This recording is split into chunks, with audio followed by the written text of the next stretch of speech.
Everyone sees MacBook for $599 and the brain fills in the rest. Apple quality, MacBook Air vibes, and years of smooth performance.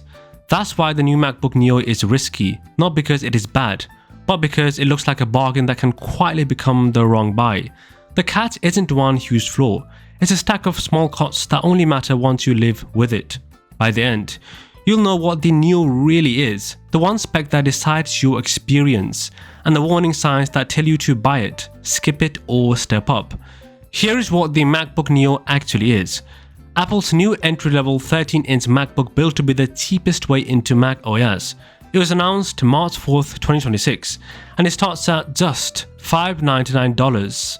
The headline isn't only price, it's the chip choice. The Neo runs an A18 Pro, an iPhone-class chip, while the MacBook Air and Pro use M-series chips. Apple is offering a real MacBook feel tuned in for everyday tasks, not heavy laptop workloads. So here is a quick snapshot of what you get and what you don't. The Neo has a 13-inch Liquid Retina display at 2408 x 1506 and 500 nits, and it weighs around 1.22 kg.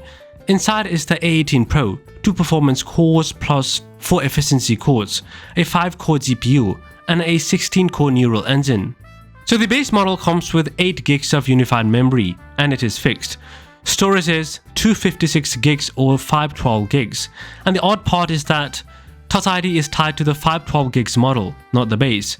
You also get a 1080p webcam, dual microphones, and a basic dual speaker setup.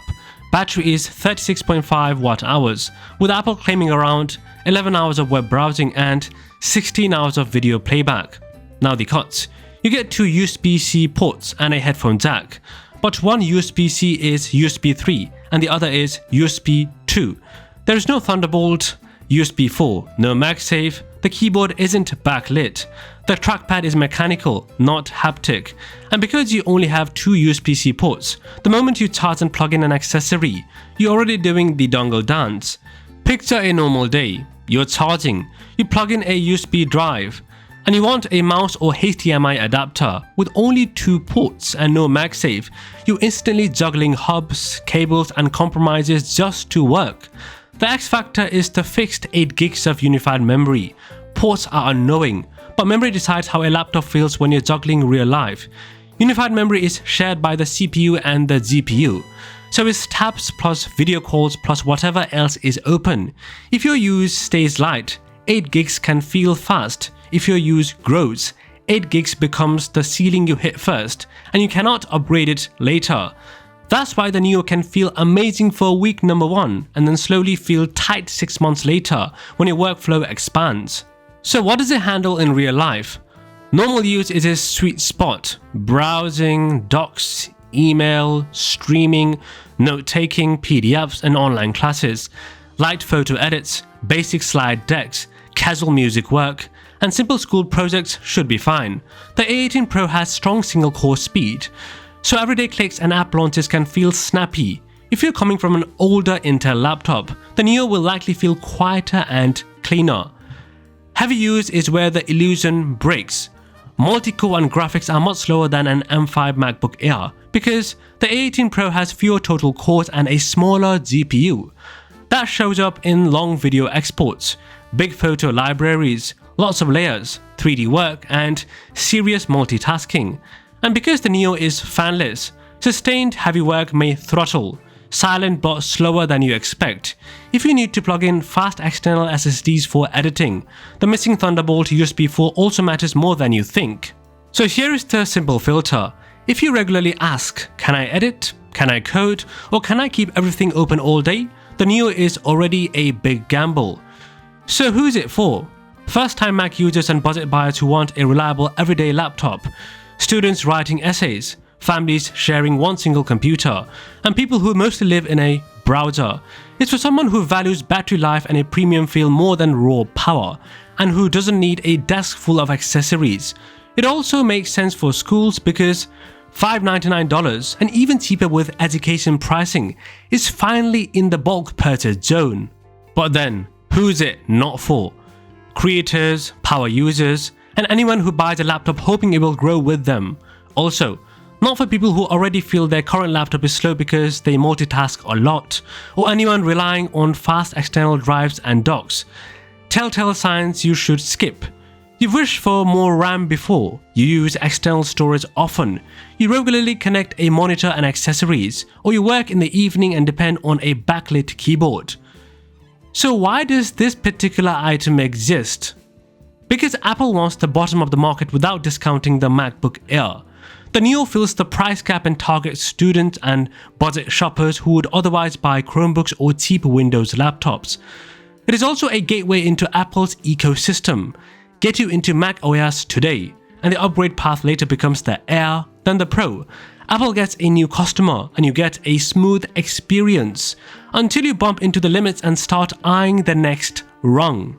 Now the value equation. The good is clear. The lowest new MacBook price, a screen and build that should feel Apple enough, an A-series efficiency that can deliver strong battery for light use. For basic tasks, it can feel like Apple finally listened. The compromises are the point. Fixed 8 gigs of memory, limited ports without Thunderbolt USB 4, no MagSafe so charging eats a USB-C port, no backlit keyboard, and other small downgrades that add friction. The trap is the upgrade ladder. Many people will jump from $599 to the $699 model just to get 512 gigs and Touch ID, and then they're looking at the MacBook Air sitting above it with a much better base setup. That's where don't be fooled matters. The cheapest price is real, but the comfortable version gets closer to Air money fast. Comparisons people actually make are simple. Against the 2026 MacBook Air, the M5, the Neo only wins on the price. The Air wins in performance, headroom, graphics, Thunderbolt 4, MagSafe, Wi-Fi 7, and a far healthier base configuration with 16 gigs of memory and 512 gigs of storage. If you can afford the Air, it's the safer long-term laptop. Against a refurbished, older M-series MacBook Air, the Neo's advantage is being new. Fresh battery, fresh warranty, no mystery wear. But a used Air with 16 gigs of memory can be the better grows with you machine if the prices are close. And here is an underrated comparison, an iPad. If your life is mostly notes, reading, email and media, an iPad with a keyboard can cover a lot. If you need full desktop apps and a traditional laptop workflow, a Mac still makes more sense. Apple has done this before, a cheap entry product that looks like a steal, but is carefully limited so it does not steal sales from the better model. The Neo fits that pattern perfectly. Now zoom out for a second, and it fits Apple's wider 2026 ladder. M5 MacBook Air for most people, M5 Pro Max MacBook Pro for heavy work, iPad Air on M4, iPad Pro on M5, iPhone 17e at $599 with 256 gigs base storage, and refreshed 27-inch displays including a new Studio display and a Studio Display XDR with mini LED XDR and 120Hz.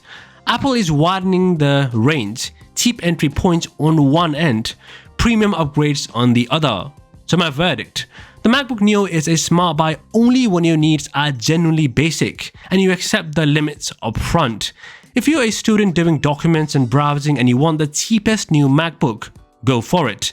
If you want performance headroom, better ports, or a laptop you won't outgrow, step up to the MacBook Air. If you do pro work, the MacBook Pro exists for a reason. Now question for you, what's your deal breaker? 8 gigs of memory, no MagSafe, no Thunderbolt, or no backlit keyboard? Comment what you'd refuse to live without and what you actually use your laptop for. And if you want a follow-up, tell me which 2026 device you want next, the M5 Air, the iPad Air M4, the iPhone 17e, or the new Studio Display XDR.